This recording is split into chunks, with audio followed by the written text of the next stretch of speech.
What's up everybody, CHM Carnivores here, and I'm back with yet another video. And today I want to talk about, I made a video earlier about what to do when you get a new plant, but today I want to specifically focus on what to do when you get an extra small plant. A lot of businesses now are starting to sell the extra small plants where it's, in other words, are just another word for seedlings. So I want to talk about how to take care of those to ensure success. All right everybody, as you saw in the introduction, I want to talk today specifically about what to do when your new plant that comes in is an extra small, or in all reality, a seedling. I want to talk through what's the difference between different seedlings that you get, how to take care of them, and then also what happens if you don't necessarily follow all the protocols and what could potentially occur to them, the risks, and etc. So most companies nowadays, when you buy plants, are selling them extra small. As demand rises, it takes a long time for these seeds to grow, and so they're trying to turn them over faster, and so they're selling smaller and smaller plants. Now, before we get into that, there's two things to remember, the two type of categories rather, when it comes to seedlings or extra smalls.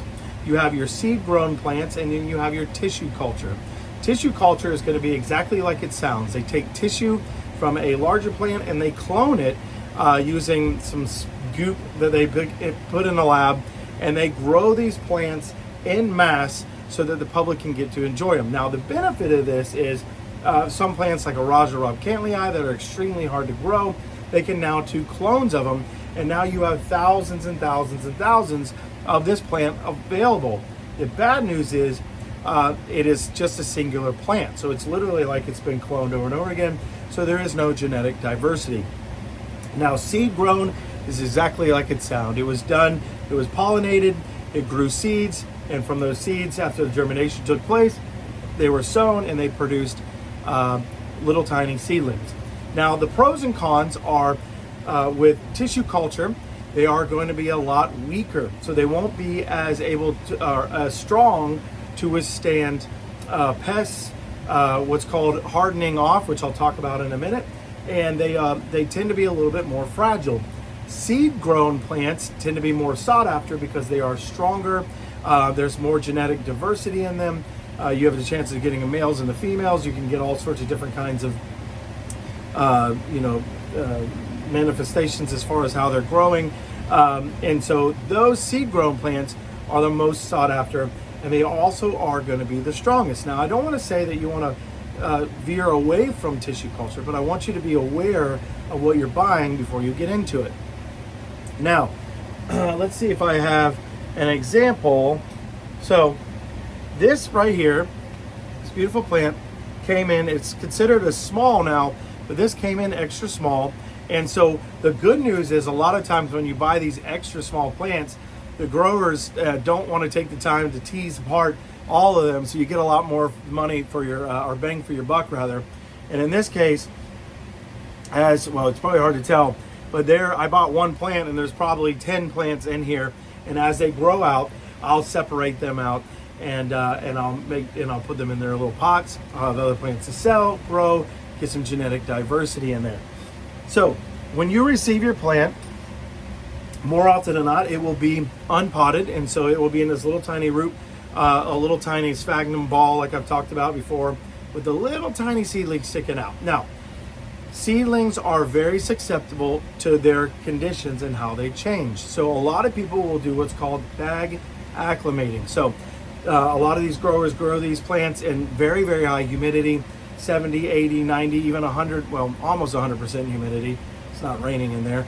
And so you want to emulate that as much as possible for a seed. A grown plant, a larger plant, can withstand those fluctuations a lot better. So bag acclimating is a good way to do that.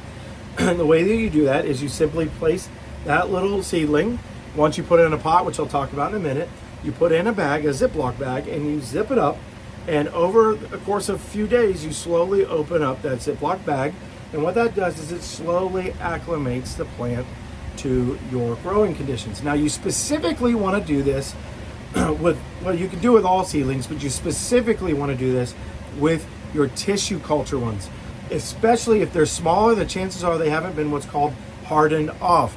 And so hardening off is where the grower will grow them in the lab, take them out, and then slowly, in a sense, bag acclimate them to their conditions. it gets them exposed to the air, exposed to the elements, and it hardens them off. Now, if that hasn't been done because they're smaller, you're going to want to do that, or else you're going to send that little tiny plant into shock. Now, as far as potting them up, I'll bring out this truncata here. Now, larger plants, as I've talked about in other videos, they like to have a lot of air on their roots. That is not necessarily the case for seedlings. Seedlings like to have a nice, compact ball of sphagnum moss around them so they stay moist. The roots on a seedling of a Nepenthes are absolutely tiny, almost hair-like, very, very tiny.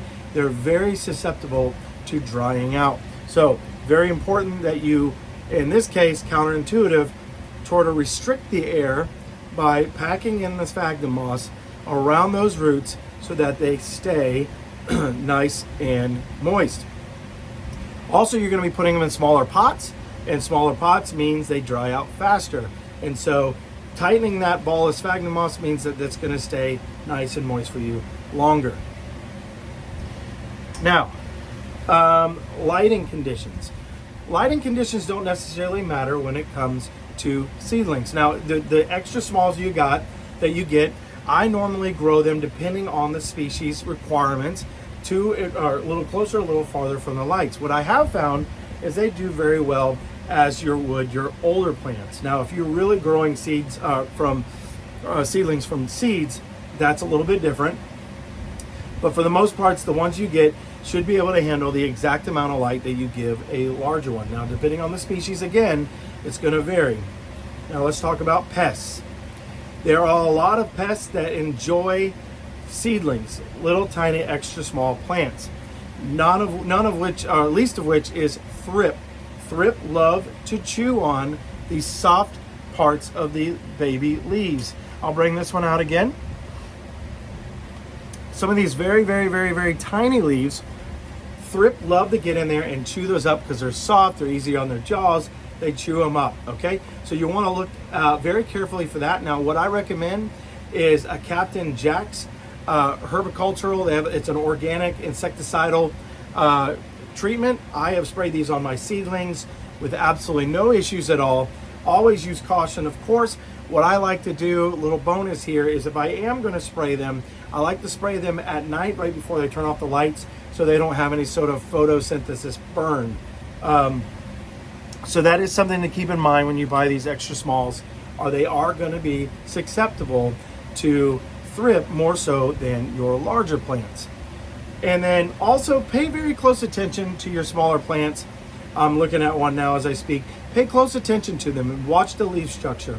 If you see the leaves starting to curl a little bit, if they're kind of going wonky, that's usually a sign of pest. If you see them curling a little bit, it means that they're trying to get acclimated to your conditions and they may need a little bit more moisture. Now, somebody posted a comment on it. I appreciate your comments about dead pitchers and particularly smaller plants. It is okay to leave the dead pitchers on the smaller plants. There's a really good chance that once you get this plant in, especially as an extra small, the pitchers that it came with will die. That's okay. Now, normally with larger plants, you want to take those pitchers off to increase airflow. With a seedling, you don't necessarily have to do that because, again, they're not as susceptible to airflow. As a matter of fact, they like it a little bit more stuffy. That is a comprehensive guide to covering that. I will show you, I have ordered, there's nothing in here yet, they're coming in tomorrow. I have ordered 12 different variety of Nepenthes seeds that I will be growing. I will be walking you through that process as well. And the hope is to get a whole crop going of several hundred plants that we can do for some giveaways on the channel and do a few other things with, just to share the love, get the experience out there with Nepenthes. So I am excited about that. That is a long-term goal, but I will be cataloging that journey with you and going through that process. If you have any other questions besides anything that I have not covered here today, please don't hesitate to ask me. I'm always open for comments. I love to get them. I love to have communication about this, and I love the community we're building here. I hope that you have a wonderful night and a wonderful week, and I'll see you soon. Bye-bye.